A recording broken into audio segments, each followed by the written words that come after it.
तौर में गोंडा में चक्का तक नहीं हिलेगा, ना रेलवे का, ना बस का, ना कोई विद्यालय खुलेंगे, ना कोई कार्यालय खुलेगा, तालाबंदी होगी। और निश्चित तौर पर पुरानी पेंशन व्यवस्था की मांग हमारी तब तक लड़ाई चलेगी जब तक ये पूरी नहीं होती। ये सरकार गफलत में न रहे कि हम ये भूख पर बैठे हैं, कल ये चले जाएंगे, इस तरीके से। भैया कहाँ से हैं आप? हम इंद्रपाल तिवारी, अध्यक्ष राज्य कर्मचारी संयुक्त परिषद गोंडा, जिला संयोजक एनजीसीए गोंडा। आपके भाइयों ने कहा कि ऐसी सी बात है, सरकार ने जबरदस्ती नीतियों को थोप रही है, तो हाँ, क्या लगता है आपको? ये वास्तव में जबरदस्ती कर्मचारियों शिक्षकों पर थोपी गई व्यवस्था है। ये पूरी तरीके से मार्केटिंग पर आधारित है और ये कहीं किसी भी एंगल से पेंशन के रूप में कर्मचारियों को, शिक्षकों के लिए कहीं भी किसी भी एंगल से ठीक नहीं है। अगर एनपीएस को, न्यू पेंशन स्कीम को अगर हम नो पेंशन स्कीम कहते हैं तो इसमें कोई बुराई नहीं है। ये पेंशन स्कीम है ही नहीं। मतलब ये हाथी के दांत लग रहे हैं। बिल्कुल, ये कंट्रीब्यूशन है, ये पब्लिक भी इसमें शेयर करके पेंशन ले सकती है। तो हमारे पब्लिक में अंतर क्या, हम सेवा करते हैं, शासकीय सेवा में आए हैं, कुछ योग्यता शर्तों के अनुसार आए हैं।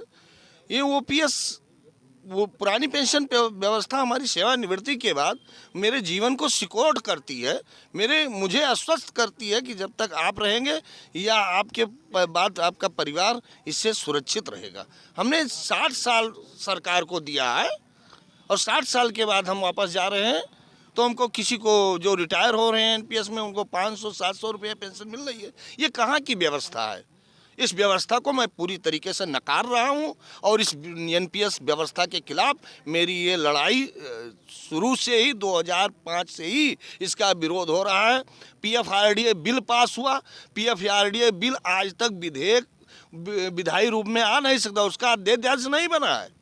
हिम्मत हो अध्यादेश बना दे, अभी कानून नहीं बना है, सरकार इसको वापस ले सकती है, क्यों नहीं ले रही है? हमारी ताकत को, हमारे जो है धैर्य की परीक्षा ले रही है। इसका मतलब वो हमारी धैर्य की परीक्षा भी धीरे धीरे समाप्त हो रही। लेकिन कर्मचारी होने के नाते एक सैद्धांतिक रूप से हम अपना आंदोलन चलाएंगे। अब ये आंदोलन चरणबद्ध तरीके से जिले और मंडल और प्रदेश, राष्ट्रीय स्तर तक का हो चुका है। हम भूख हड़ताल के माध्यम से सरकार को चेताने का, ध्यान आकर्षण करने का प्रयास कर रहे हैं। हम अपने तरफ से ऐसी कोई गलती नहीं करना चाहते हैं कि जिससे पब्लिक को असुविधा हो। लेकिन अगर सरकार ने हमारी इन मांगों पर गंभीरता से विचार नहीं किया तो आने वाला समय एनजीसीए मंच जो है, केंद्रीय कर्मचारियों का, राज्य कर्मचारियों का, शिक्षकों का जो एक समेकित मंच है, यहाँ तक पेंशनर भी इसमें इंक्लूड हैं, पेंशनर भी इसमें अपनी भागीदारी कर रहे हैं। इसलिए कर रहे हैं कि जो भी उनको अनुभव है और वो पेंशनर हैं, वो चाहते हैं कि हमारे जो नए साथी हैं सेवा में आए उनको भी पेंशन मिले। आने वाली पीढ़ियां, एक रिक्शावान है, एक चाय वाला है, वो दुकान चलाता है, लेकिन उसके भी बच्चे होंगे, आपके भी बच्चे होंगे। आप सोचते होंगे हमारा लड़का पढ़ेगा, सरकारी सेवा में जाएगा, जुडिशियल में जाएगा, शिक्षा में जाएगा, तो कहीं ना कहीं आप आश्वस्त नजर आते होंगे। लेकिन अब वो चीज़ें इन सरकारों ने छीन ली है जो पुरानी पेंशन व्यवस्था थी, जिसके लिए शासकीय सेवा जानी जाती थी। और हमारी ये पुरानी पेंशन व्यवस्था, जब सरकार, हमारा देश आज़ादी के बाद बिल्कुल आर्थिक स्थितियों से टूटा हुआ था, तब भी ये पुरानी व्यवस्था थी। और ये पुरानी पेंशन व्यवस्था कोई सरकार की अनुकंपा नहीं है या उनकी कृपा नहीं है।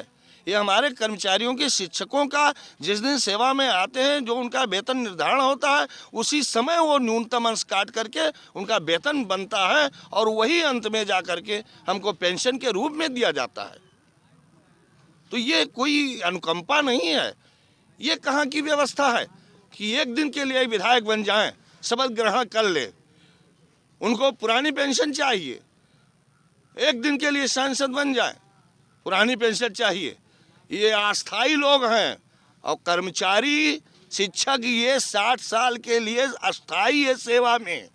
तो अस्थायी लोगों को जिनकी कोई पात्रता ही निर्धारण ना हो इसके लिए वो पुरानी पेंशन ले रहे हैं, और जो 25 साल शिक्षा करने के बाद और वो आता है सेवा में, किसी भी वर्ग का होगा, किसी भी गरीब घर का होगा, तो उसको पेंशन नहीं चाहिए। तो सीधे सीधे आप क्या कहना चाहेंगे सर? हम ये कहना चाहते हैं कि सरकार एनपीएस को वापस ले, पुरानी पेंशन व्यवस्था को बहाल करे। जो नारा है सबका साथ, सबका विकास, सबका विश्वास, तो इसको बनाने के लिए पुरानी पेंशन लागू करना पड़ेगा। और एनपीएस को, चूंकि कर्मचारी शिक्षक भी सरकार के एक अंग हैं, तो इनको किस नज़रिए से सरकार देख रही है। मैं आपके चैनल के माध्यम से मैं सरकार से इस बात को मंच ने मांग किया है, और ये हमारा आंदोलन चल रहा है। आज 4 दिन का था, और आगे जो भी निर्णय होगा वो सरकार समझ रही है कि अब आगे क्या होगा। जो आगे बैठक होगी उसमें जो निर्णय हो सकता है, मंच एनजीसीए मंच किसी बड़े आंदोलन के लिए की घोषणा करे, तो निश्चित तौर पर गोंडा में चक्का तक नहीं हिलेगा, ना रेलवे का, ना बस का, ना कोई विद्यालय खुलेंगे, ना कोई कार्यालय खुलेगा, तालाबंदी होगी। और निश्चित तौर पर पुरानी पेंशन व्यवस्था की मांग हमारी तब तक लड़ाई चलेगी जब तक ये पूरी नहीं होती। ये सरकार गफलत में न रहे कि हम ये भूख पर बैठे हैं, कल ये चले जाएंगे। इस तरीके से आपके माध्यम से मैं कहना चाहूँगा, ये भ्रम सरकार छोड़ दे।